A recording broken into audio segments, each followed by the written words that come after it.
ભૂતકાળ ભૂલી જવાનો, પણ ભૂલી એ રીતે નહીં જવાનો કે પાકિસ્તાનમાં જે અત્યાચાર થયો, મુસલમાનો જે અત્યાચાર કર્યા એ ભૂલવાના નથી. હજુ પણ તમે જુઓ, રહી અને મુસલમાનોનું ભૂત ગમે ત્યાં ધૂણે છે. આપણા અનેક મંદિરો પછી ઉત્તર પ્રદેશમાં હોય કે બીજા બધા હોય, મુસલમાનોએ તોડી કબજા લઈ અને મસ્જિદો બનાવી દીધી છે.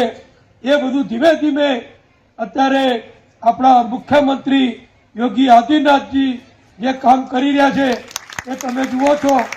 એ બધું પાછું આવશે, પણ આપણો સહકાર આપવાનો, આપણે જોયા નહીં કરવાનું. આપણી જરૂર પડે ત્યારે એમાં મદદ કરવાની, એટલે બધું જરૂર થવાનું છે.